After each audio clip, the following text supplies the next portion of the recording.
I welcome my select viewers to my 109th video of my YouTube channel Writer Sandhanam Speaks. Perhaps viewers may be amused and surprised to see me wear my hat on. I am simply imitating the famous German phenomenal poet who wore many hats, idiomatically speaking. He was a multifaceted personality. His name is Johann Wolfgang von Goethe. Please put up with my Indian accent. The other reason why I am wearing the hat is I am also giving talk on various topics on philosophy, literature and spirituality. Well, the comparison stops with that.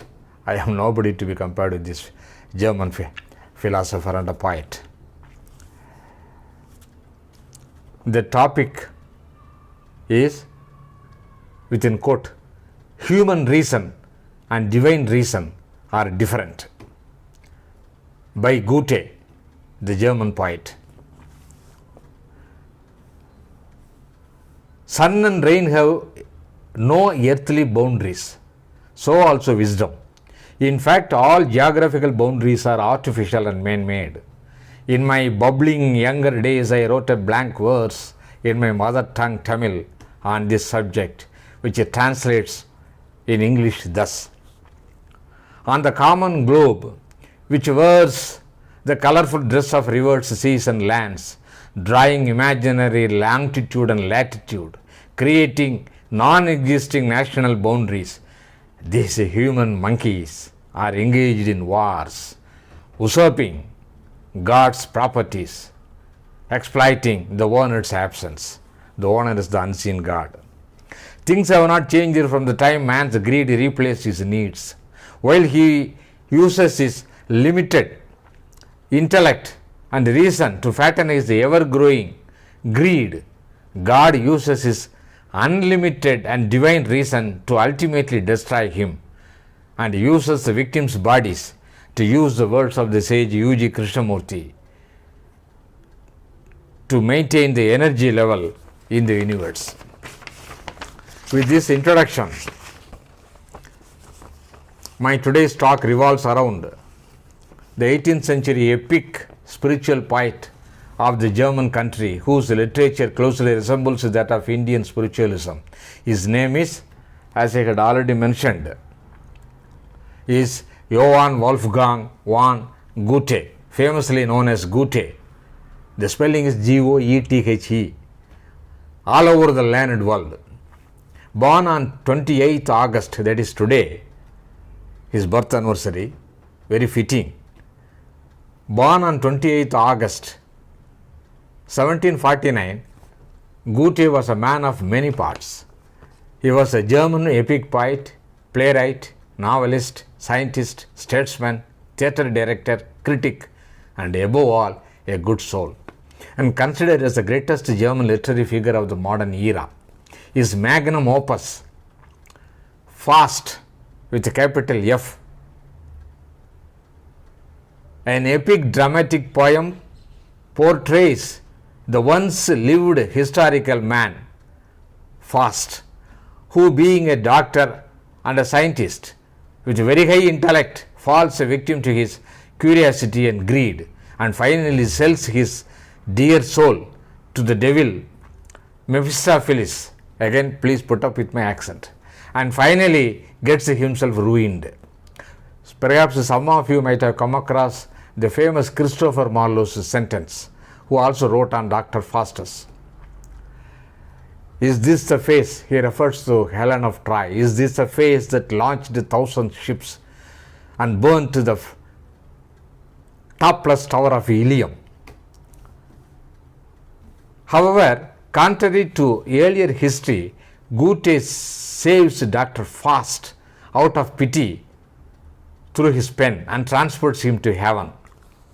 One could come across many fasts even today amidst us.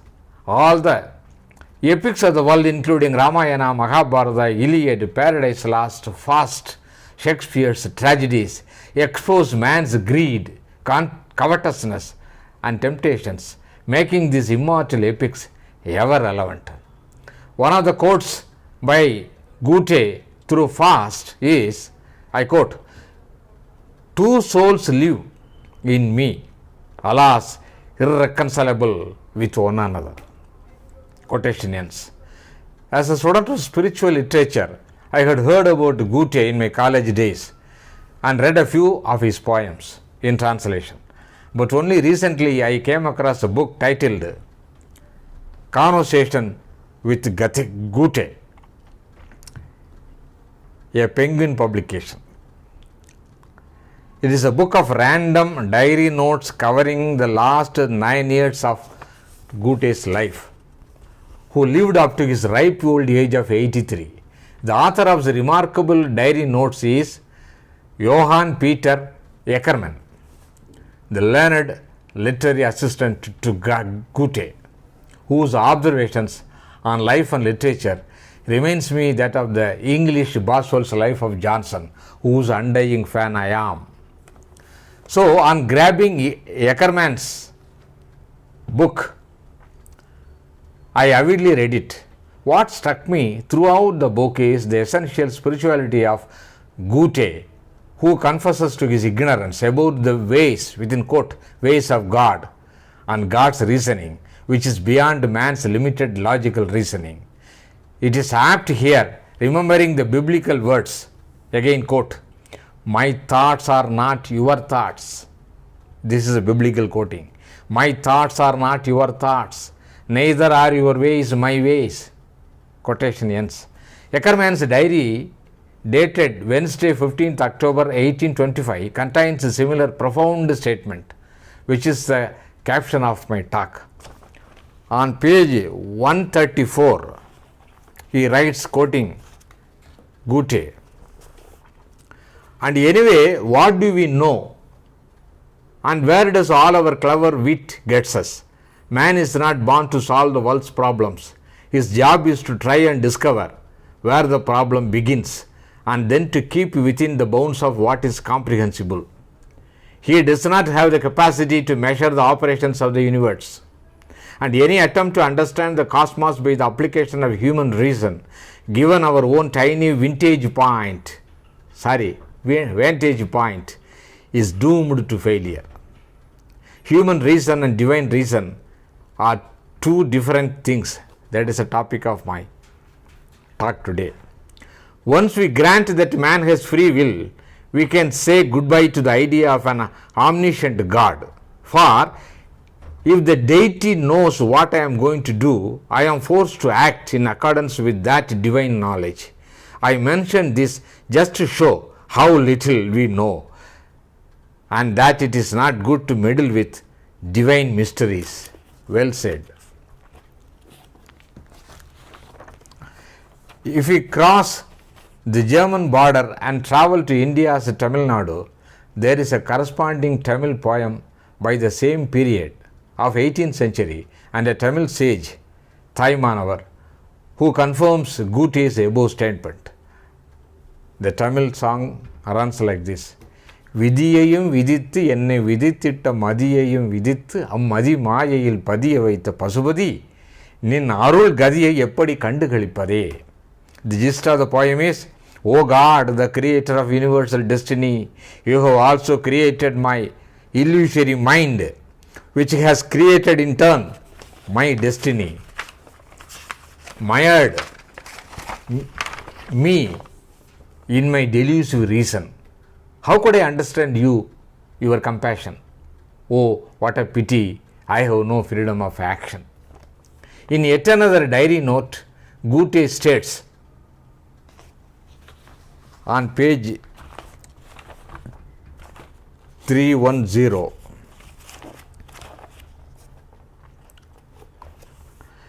"The age of doubt is past," he said, that is Goethe said, "and people now no more doubt God than they doubt themselves. Besides, the nature of God, immortality, the essential character of our soul, and its relationship with our body, these are eternal problems which the philosophers cannot help us with." Then what is the solution? The Indian Upanishads and its sages say in chorus, surrender yourself to the mighty life force and keep quiet. Man all along had depended heavily upon his so-called sharp intellect and reasoning capacity, which have created more problems than it has solved. Look at the human wars. Thought is your enemy was U.G. Krishnamurti's signature tune. Truth does not admit of human explanation. Sri Ramana Maharishi, the recently lived Tamil sage, butts in. Some equally profound statements from Goethe occur on page 391, 392 and 393. I am reading it out.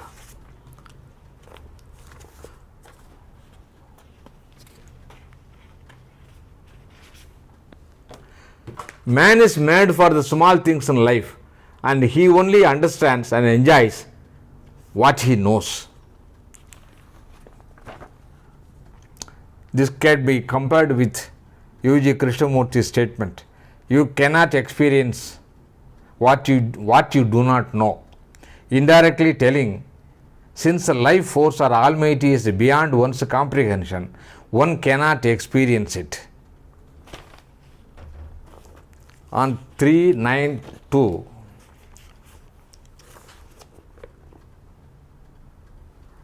but in essence we are all more or less in the layman's shoes when we stand before the great canvas of world destiny. We are drawn to the highlights, to all that is charming and lovely, and repelled with the dark and forbidding places.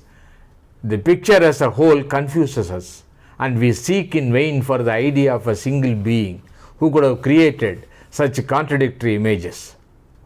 Now it is possible for someone to become a great connoisseur in human matters by dint of learning from a master and assimilating all his art and knowledge, but in divine matters this would only be possible for a being who was the equal of the Almighty himself.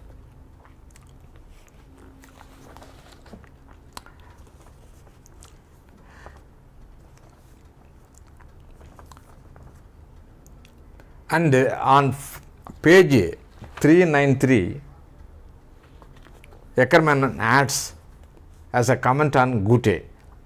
Goethe himself, however, does not believe for a moment that he knows the Supreme Being as he really is. Everything he has written or said affirms that the Almighty is unfathomable.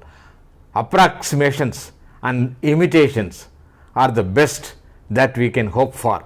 For the rest, nature and we humans are all so permeated by the divine that it bears us up, that we live and move and have our being within it, that we suffer and rejoice in accordance with the eternal laws, that we enforce these and have them enforced upon us, whether we acknowledge them or not. After all, children eat cake without knowing anything about the baker, and sparrows eat cherries without giving thought to how they are grown.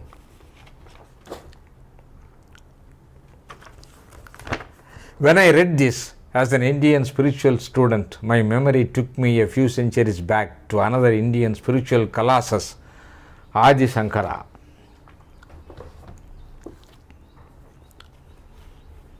Who is worth quoting here.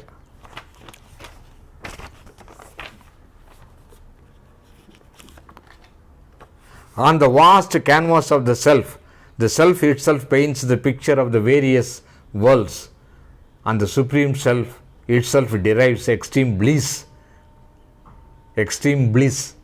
from seeing that picture.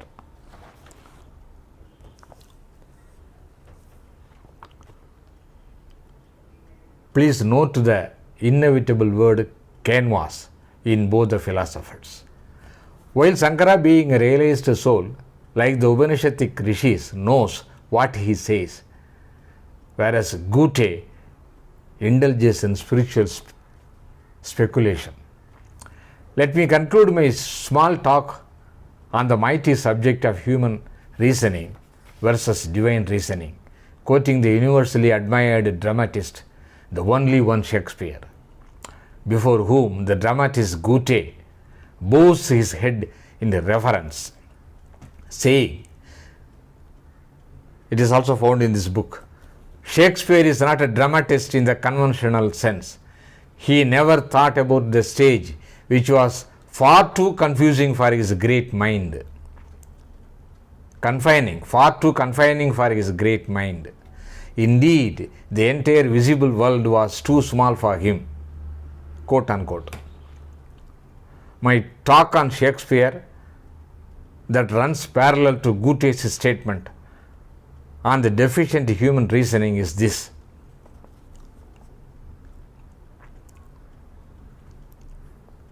This is from the Hamlet. Quote, there are many things in heaven and earth, Horatio, than are dreamt of in your philosophy.